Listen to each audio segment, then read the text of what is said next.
Who's that fat tub of fuck covered in doo-doo? Well, that's me. In fact, it's the oldest photograph of me that I know of. And don't worry, it's chocolate pudding. I look pretty funny in most of these old photos and Super 8 films. This was back in the early 80s, and at the time, taking a picture or shooting some Super 8 was actually really exciting. There were no digital cameras and video was rare, so you had to wait to get the pictures or film developed. But it was fun doing stuff in front of the camera and then waiting to see what it looked like. To sum it up, the camera brought the beast out in me. But in real life, I was extremely shy, and throughout high school, hardly uttered a word. Classmates would ask me things like, "Hey, come on James, talk, tell us something about yourself. What do you do when you go home?" And I'd answer, "Well, I make movies." It was the last thing anybody expected to hear. Then they'd ask me where, how, what, when, and why. Well, I could answer all of that except for why. I don't know why. It's just something I do, and that's the story of my life.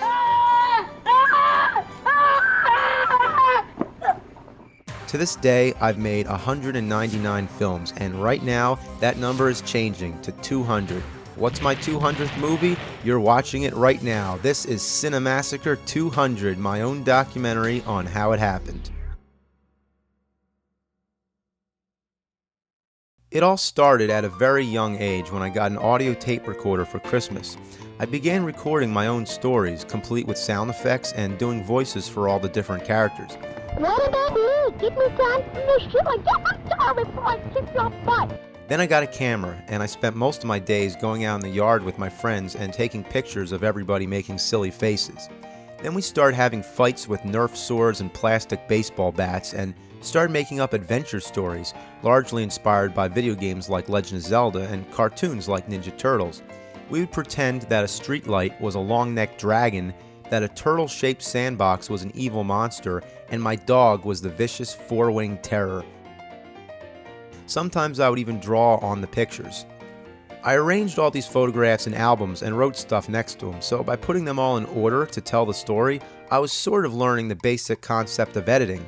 So after telling stories with just audio to telling them with just visuals, I was introduced to the video camera. Hi, Dave! Oh no, it's an arm! It's an arm!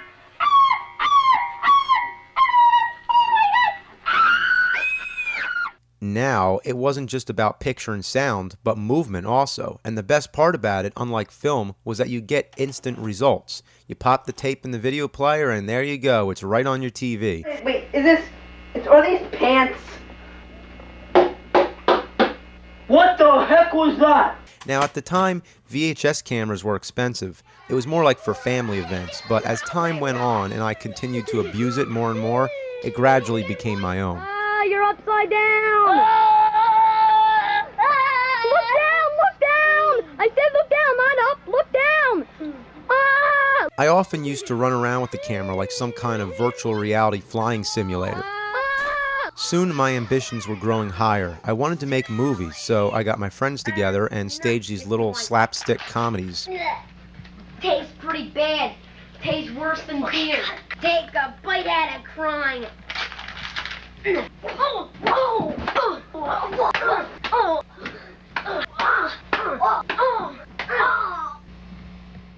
Nothing we did was rehearsed, and that's the way most people felt comfortable. But once I started writing scripts, everybody had trouble remembering their lines and eventually lost interest. So some of my early movies never got finished.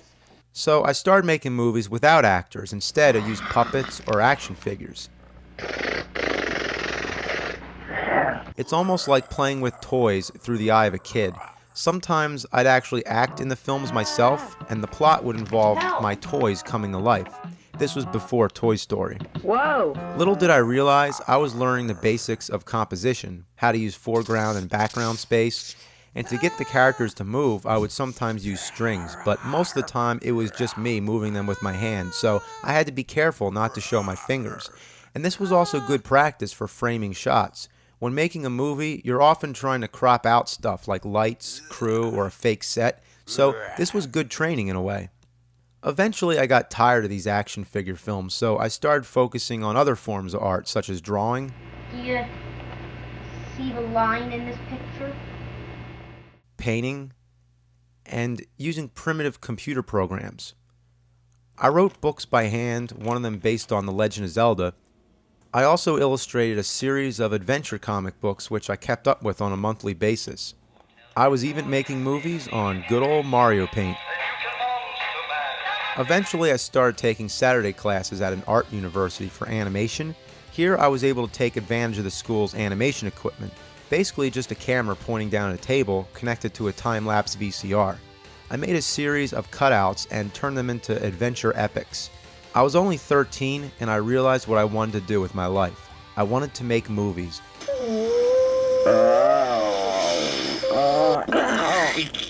But not like this. It was too tedious. I wanted to do live action. Meanwhile, I was becoming quite a movie buff and had already collected hundreds of films, whether they were taped off TV or I bought them with whatever money I could scrap up. I loved movies, especially slapstick comedies and classic horror films, and I just wanted to make my own. My biggest problem at the time was finding actors, so I decided, screw it, I'm just going to make a movie, even if I have to act in it myself. And that's what I did. At the time, I was already running an annual haunted house exhibit for Halloween and had collected a whole bunch of costumes and props, so I decided to use whatever I had, and I acted as every character in the film, not to mention I was also the camera operator. And no, I didn't have a tripod. I was stacking the damn thing up on books. I literally did everything, and this was especially difficult because there was no such thing as editing yet, at least not for me. The raw footage was simply the finished movie. When I would push record, the camera had a 3-second delay. That was just enough time for me to run into frame and do my thing, and when the shot was done, I'd have to rewind the tape and cue it to the exact spot where the next shot was supposed to start. I couldn't even possibly describe how difficult this was, especially this shot where I had to get inside the closet before the camera would start and shut the doors. A lot of times the costume would get caught in the door, and if I messed up, I'd have to rewind the tape, cue it up again, and give it another try. Also, I was relentlessly switching costumes back and forth because everything was shot in order. When I showed the half-finished product to my friends, they got real excited and they wanted to be in it. So I got my actors back and started making movies again. And I've been making them ever since. I was 15, and this movie, A Night of Total Terror, was the turning point of my life. It's no doubt that my early films sucked real bad, but as time went on, they progressively got better for two reasons. One, my own sensibilities, and the other, because of technical advancements. The real problem was editing. From the beginning, there wasn't really any way to do it. That's why my approach was blunt and simple. Don't edit. Get it right on the original raw tape. Stop and record was the way to go. But this caused lots of problems for reasons I don't even need to explain, and it makes me sick to think I made so many movies this way. It drove me nuts, and I was desperate to find a way to edit, no matter how crude. So eventually I started using 2 VCRs. What you do here is connect 2 VCRs like they're mating. You play your original raw tapes in the first VCR, cue up the scene, and hit record on the other. The first drawback is obviously the fact that this is linear editing, so everything must be done in order from beginning to end. But you can't even get a frame-accurate cut, you just have to be lucky. When cueing the edited tape, you'll find the exact moment where you want the cut to happen, you'll pause it here, and then hit record. It'll go into a standby mode, yet the tape will be cued a few seconds from where you stopped it at. So then you play the source tape, and when the spot comes you want to cut to, you hit record. Now, once again, there's a delay, so you have to time it perfectly. It was a nightmare, but I cut so many movies this way, I actually became a master at it. My favorite moment was the fight scene in Kung Fu Werewolf from Outer Space. The actors would go through the choreography several times, and God bless them, it was freezing cold, and I would keep changing my camera angles, and then with the 2 VCRs, have to match cut them all together.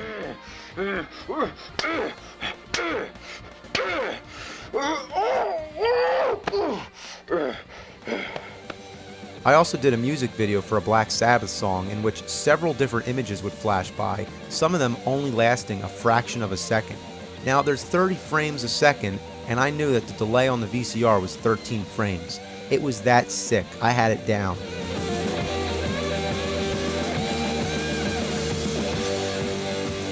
Still, there were limitations with this. I couldn't do cross dissolves or anything other than straight editing. I had no flexibility to go back and change anything without re-editing the whole thing, and titles was another story. Back in the old days, I used to just write them on paper and shoot it, but I wanted to know how to superimpose them on the screen, like they do in real movies. So I put some plastic wrap on the TV screen and I wrote on it with a marker. Then I just shoot the screen. It was kind of an interesting effect. But the one effect which I could use consistently was when I discovered my camera had a titling feature. But it was really weird. You still had to write the title on paper, preferably in a bold black marker. You point the camera at the paper and you hold down the memory button, and then it makes like a digital image of it on the screen.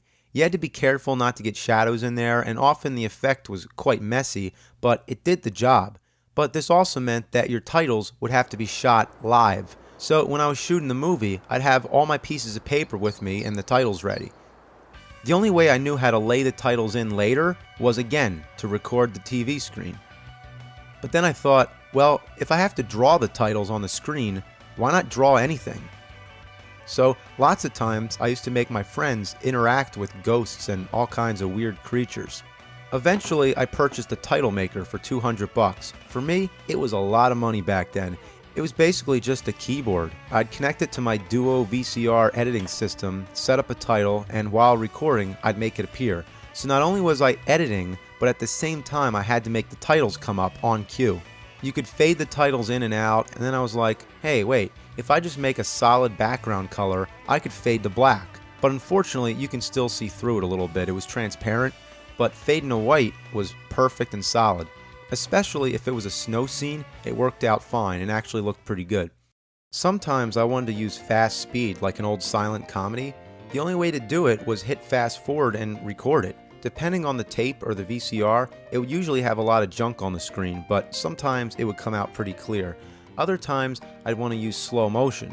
Sometimes VCRs had a slow motion feature, but either they'd be too slow or cause too much distortion. So lots of times I was just hitting pause and unpause really fast. And sometimes I'd want to play it in reverse.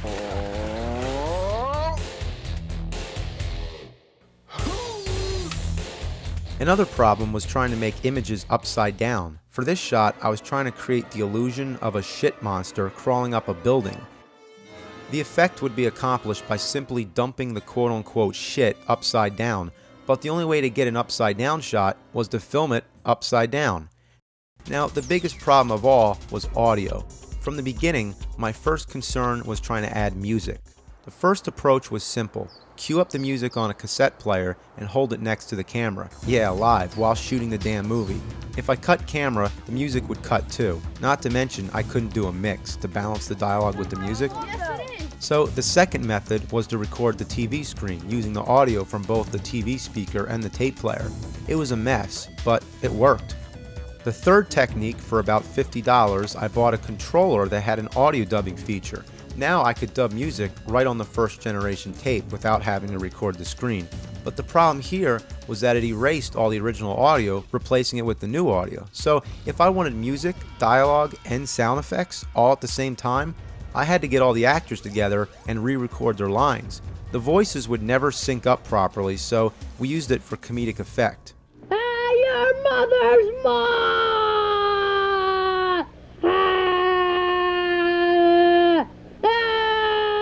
The fourth and final technique was a complicated one, but it worked most effectively. I'd edit like normal, keeping all the natural audio and dialogue.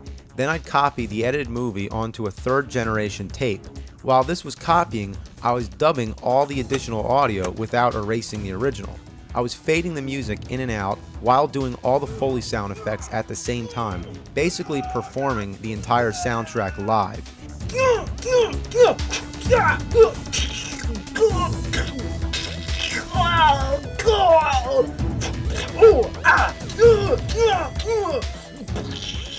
It's very hard to explain how this all worked, but just trust me, it was hell. And then I got a computer, and that was the end of all that bullshit. In college, we shot film and did everything the old-fashioned way. Splicing the film by hand is probably the worst thing ever, but with the advent of digital video and nonlinear editing, things are much easier now. The more recent you're born, the more luxury you have. To me, it didn't matter how things would get done, it was just a matter of doing it. One thing I always enjoyed was cheap special effects. Sometimes the fact that you can tell something is fake only adds to the charm because it engages the audience in the creative process of what it takes to make a movie. Cinemaphobia was one of my favorites. It's a psychological portrait of an overworked film actor who's being chased by an evil camera. Whether he's imagining it or it's really happening is up to the viewer.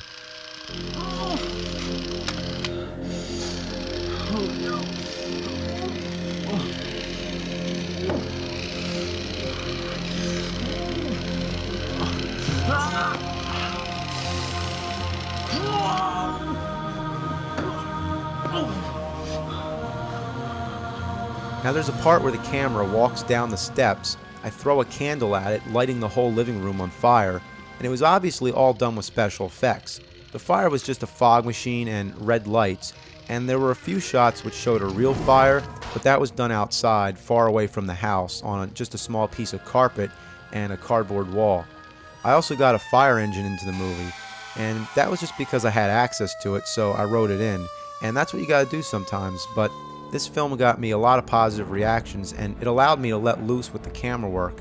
After all, movies are a visual art, and it's fun to be able to do this kind of stuff and, just open your subconscious. Curse of the Cat Lover's Grave was my junior film in college. It was a horror film done in 3 acts, each representing a different style: the chiller, the shocker, and then the splatter flick. For the chiller, I had a scene in which a guy robs a grave. Now, rather than have him actually dig a 5-foot hole in the ground and stall the production, I dug it beforehand, by myself in a blizzard I might add, and then I layered boards of wood over top, covered it in a tarp, and then put dead leaves over it.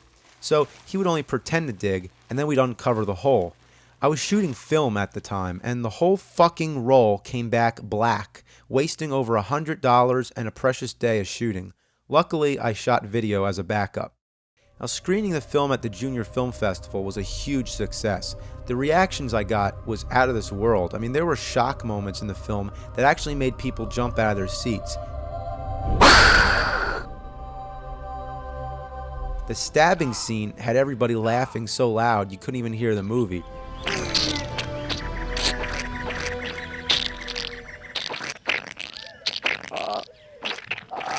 The satisfaction I got from this, from making people laugh and making them scared, was the best time I had yet. I mean, I like to find the humor in horror films, just to see how fake the blood is. I mean, this is something I've been doing for a long time. I used red food coloring, ketchup, Kool-Aid, anything you can think of. I enjoyed doing comedy horror flicks, but for my senior film, I decided to try a more serious approach. The Jersey Odysseys Episode 1, Legend of the Blue Hole, was based on urban legends in New Jersey.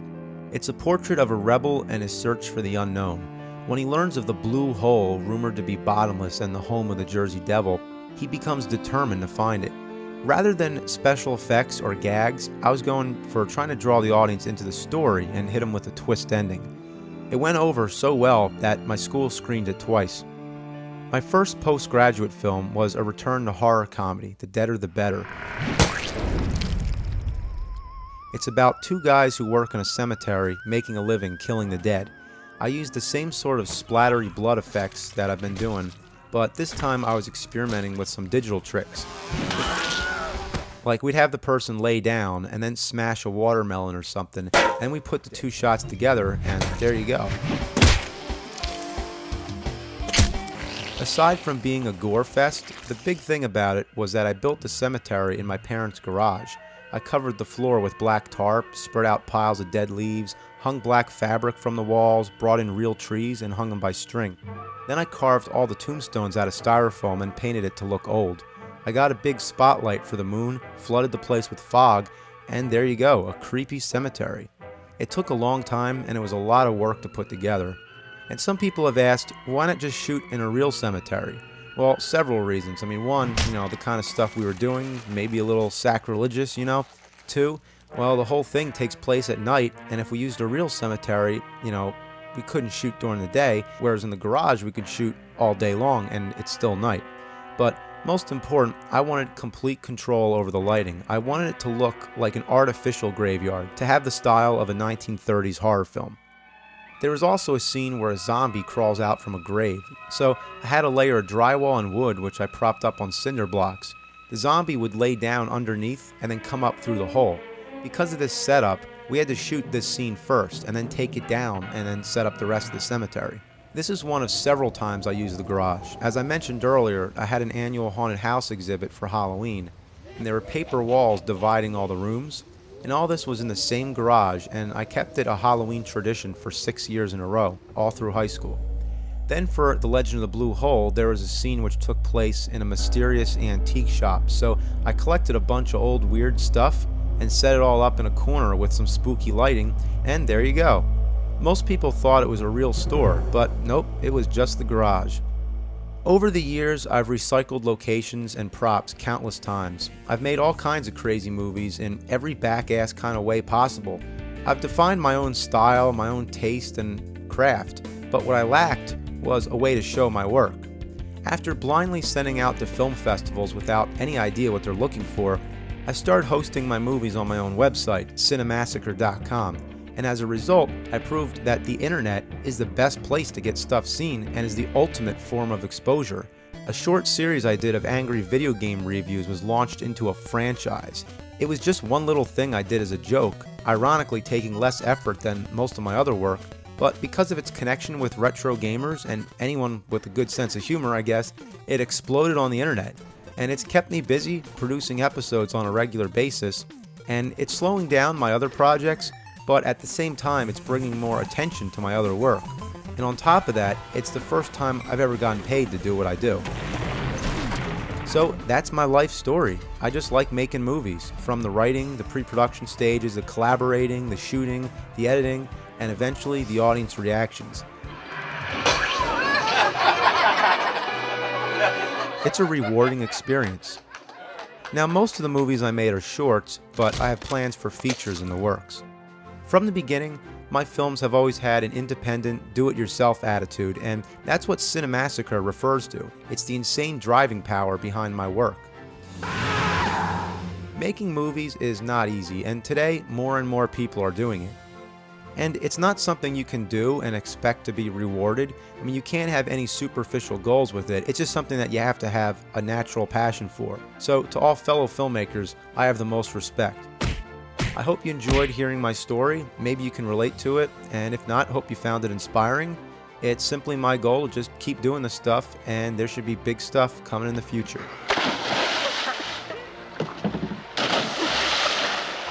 Thank you for watching CineMassacre's 200th film.